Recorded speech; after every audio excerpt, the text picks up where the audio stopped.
When you read the headline, as Naughty Dog crunches on The Last of Us 2, developers wonder how much longer this approach can last, which is an article in Kotaku by Jason Schreier. When you read that headline, you naturally react with, oh man, they were one of the good guys when thinking about Naughty Dog, because we all love a good Naughty Dog game, right, Henry? Yeah, they're awesome. Then you read the article, and this is what we do here. We never believe anything here at Pretty Good Gaming. We like to take everything with a pinch of salt. So we've gone through this article and sifted through the 4,000-word mammoth of a piece by Jason Schreier, just so that you don't have to.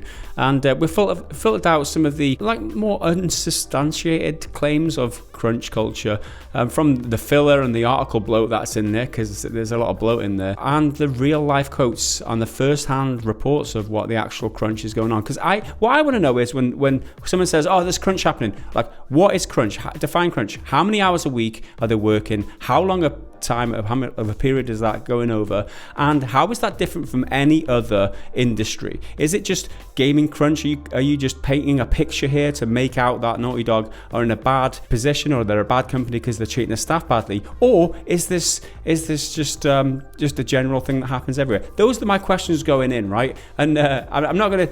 We'll go through some of the article, and you can make out for yourself. Obviously, we're trying to be as neutral as possible on this, but obviously some of our opinions will come through, so bear that in mind. So Henry, where do we start with this? So Jason Schreier, you might know him from such hits as Rockstar Crunch and BioWare Crunch, which are two very good stories, but there's a lot more to just saying, oh, these companies crunch their employees, blah, blah, blah, blah, blah. There's a lot more to it than that, especially in this case. So he spoke to 13 anonymous current and former employees of Naughty Dog, and in case you don't know who they are, they do games like Uncharted and the upcoming The Last of Us 2. So he spoke to them about their crunch culture, and crunch is quite famous at Naughty Dog anyway, especially in the development space. It's just not so much publicly acknowledged. But Last of Us 2 is set to be the biggest and most ambitious Naughty Dog game ever made, and as such, crunch seems to have come along with that. But this conversation can get very complicated very quickly and needs a lot of nuance, and I want to make that clear. Some people, and this is highlighted in the article, some people enjoy this sort of work, and the important question to me is whether it is forced or if it is optional, or like if it's voluntary but you feel like obliged to. Is there any actual pressure, or do you just feel pressured? And what are the specific conditions that people are made to work under? Yeah, exactly, because often when you hear the word crunch, you associate it with the worst of the worst, which is like working in nappies at your desk, not sleeping or anything like that. And when you characterize Naughty Dog like that, it's easy to get upset on the internet. We've seen plenty of misinformation out there already, judging by the response of some people on the internet. Yeah. So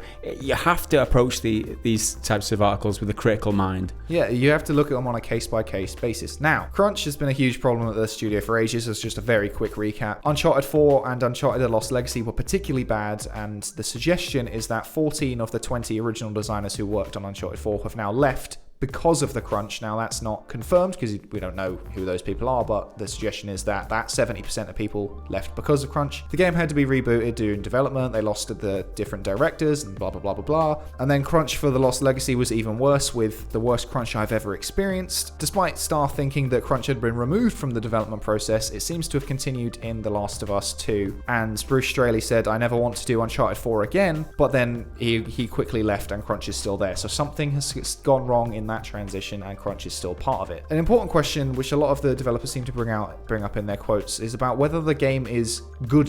Like, does that make it worth it? Does making a really good game make crunching worth it? Because a lot of these AAA games that we're all really excited for and big fans of, they involve crunch. So is it worth it? Yeah, you got to consider how much the people playing the games even care about what conditions the developers have to be subjected to when they're, if you buy a game off the shelf for £60, if you buy a shirt from a shop like a Nike shirt, how many little Chinese children are working in sweatshops to produce that? Do you worry about that?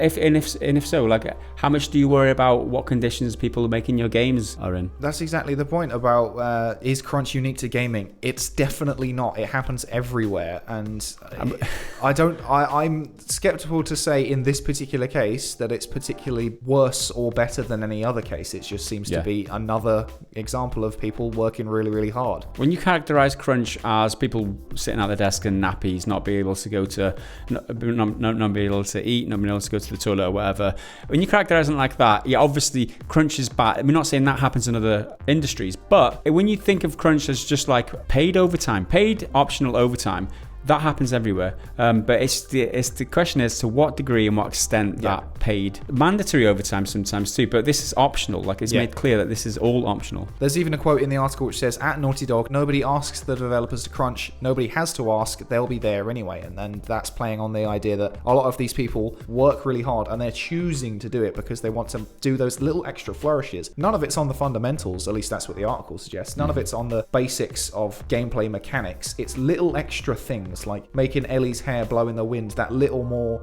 bit more realistically to add that extra level of polish that Naughty Dog is famous for.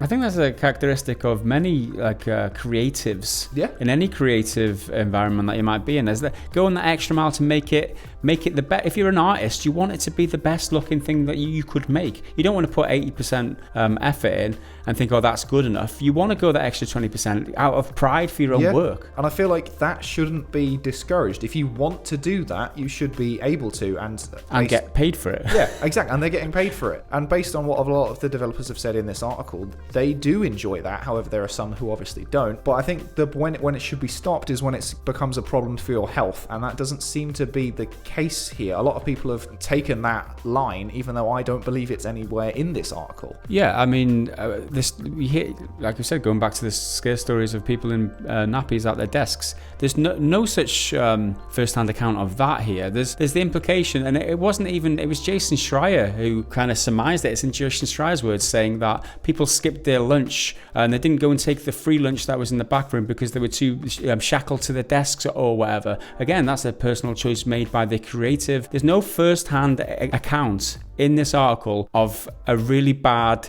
working environment, in my opinion. I mean, maybe I'm wrong. Maybe my values on the point at which a working environment becomes really bad is different to everyone else. Like maybe my tolerance is higher, but I've worked in bad conditions in the past. I've worked in a factory for 10 years. I worked 12-hour night shifts, a lot of it, and I've been subjected to mandatory overtime in the past. Like, was I crunching there? Is that the same? Is that the same thing? How different is this in Naughty Dog to any other industry throughout the world? Exactly. The amount of times, like when I was working in retail, I'd show up for an 8-hour shift and it'd turn into a 14-hour shift with no extra pay beyond my normal amount that I was getting paid hourly. But some people are saying that there is a human cost here, and that they're saying that it's unsustainable. But then the article does also highlight that these developers are paid well. It literally says they're paid well, treated fairly, and given extensive time off at the end of production. Salaried workers aren't paid for the overtime, but they can get decent bonuses after each game ships. As is typical in California, contractors and those working for hourly pay at Naughty Dog are paid time and a half after 8 hours and double time after 12. And then it goes on to say that some of those contracts are limited and blah blah, but you are still getting paid for it. You do have financial incentives for working those extra nights. You don't have to. You'll still get your salary. You're not going to lose anything. Exactly. And I think the underlining kind of point for me is in this whole article is that it is all optional. And they are paid. The fact that it's optional just kind of dissolves a lot of the hysteria for me. It's like, if they can choose to walk out when their shift ends, at what point does Naughty Dog become responsible for their health then? If they're feeling the brunt of it and they don't want to do overtime, they don't want to earn the extra money which they're being offered, they can just go home. But then again, there's the social aspect of it that's brought up in the article too, right? Yeah, there's a specific talk of obligation, and that if you're not alongside your other team members working late, you're gonna get a dirty look, or people are gonna sort of shame you or give you grief or whatever. But to me, if you leave at 5 o'clock when your shift ends, or 6 o'clock or whatever, and some guy kind of gives you a dirty look, that guy's being an asshole. That's it. He's being a dick, but your choice is to go home, and that's fine. You should be allowed to make that choice, and it's that other guy being a prick. And then when do you distinguish it being Naughty Dog's responsibility, or just blanket blame them by calling it crunch culture? Yeah, exactly. I don't think one guy, giving a dirty look at someone is Naughty Dog's fault as an institution. Is that guy being a prick? It might happen across the board. Everyone might do that, and this one guy who leaves early might feel the brunt of it, but they're just being dickheads. I mean, at the end of the day, there are individuals who might get a dirty look and not give a fuck. Yeah. At the end, it's a sensitivity on the part of that individual there, and that's an individual scenario. So, I mean, this happens throughout every working environment that I've been in. You get people who are arseholes and give you dirty looks for whatever reason, and you don't get on with everybody. That is a general workplace condition. Yeah. It's not a Naughty Dog gaming crunch condition. And Naughty Dog specifically looks for people who like this kind of work structure, apparently. Again, all of this is apparently, it's all in the article.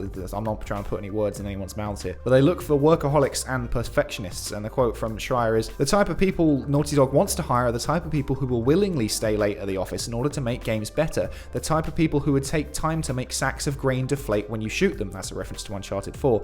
At Naughty Dog, no one asked the developers to crunch. No one has to. They'll be there anyway. That's what we said earlier. That you could argue that they're looking for people who they can willingly exploit, but I would argue they're looking for people willing to go the extra mile to make this game as good as it possibly can be, not forcing them to. They're looking for people who want to do that. And incentivizing them with overtime pay and stuff. It's these creatives who want to excel at their field. And apparently Naughty Dog is quite an illustrious company quite a high profile company to work for, even within creatives. Yeah. You know, if you're a creative, to get into Naughty Dog is quite a challenge. Their bar is really high. Big thing. And I think so long as people know this is what is expected of them, like in the pitch, like, right, if you're coming to work for Naughty Dog, we expect you to be exemplary and work really hard, and you still choose to take the job, I think that's completely fine. But one thing I want to highlight is that even if this is really bad, and you think it's really bad, it really doesn't seem half as bad as other companies, especially with the example of working in nappies at your desk. So there's a quote here, they do try to take care of you, providing food, encouragement to take breaks, but for the most part, the implication is get the job done at all costs. So it sounds like they're doing a good job. They're providing you food if you're staying late, so you can't go out and get dinner, but they'll give it to you in the office, which sounds great. But if the implication is get it done at all costs, you can still not do it at all costs. Yeah. Draw your own boundaries type thing. Yeah, I mean, it's all down to individual, how well they can deal with an implied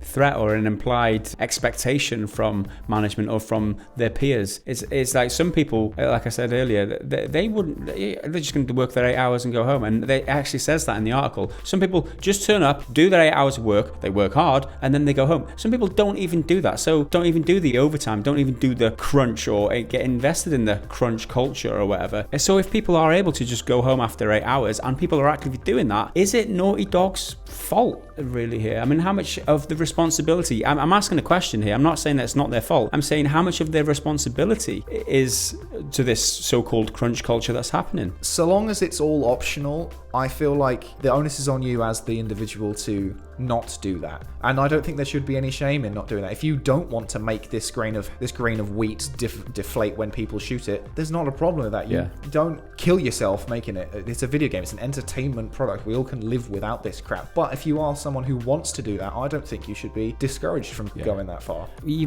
will have noticed by now that the way we're talking about this, we have the assumption that it's cut and dry. If you don't want to do it, you don't have to do it. It's all optional. However, there might be something that we've failed to. Yeah, of course. I mean, by all means, correct us in the comments, and we are aware enough of us of our own mentality. We're not biased without knowing about it. Yeah. You know what I mean, by all means, correct us in the comments, because we just see it as and say as we think it is. If you think it's a lot worse than we're trying to make out here, by all means, enlighten us in the comments. There is one ex-developer who's come out and spoken about stuff, and I don't really have time to go into much detail about it, but he's an ex-animator from Naughty Dog called Jonathan Cooper, and his main problem isn't with feeling crunched himself, but it's more the impact of the crunch on people leaving and having lost loads of their senior staff, meaning that they would then have to employ a load of juniors who can't do the job as well or as efficiently. And he's got a lengthy Twitter thread, which I'll just share the final note on it. Ultimately, Naughty Dog's linear games have a formula, and they focus test the shit out of them. While talented, their success is due in large part to Sony's deep pockets funding delays rather than skill alone. A more senior team would have shipped The Last of Us 2 a year ago. Now, I think that's a really interesting point as a result of crunch, not necessarily how bad the crunch is, but that it does exist and that people are leaving. Because I'm not trying to deny that crunch exists. I'm not trying to say that at all, but evidently it is a thing and people are leaving, and that's resulting in fewer high-level and highly experienced people to work on the game and get it done in the best, most efficient way possible. So there you have it. There was our discussion around this topic. Not less news, more of our opinion on this subject. And like I said,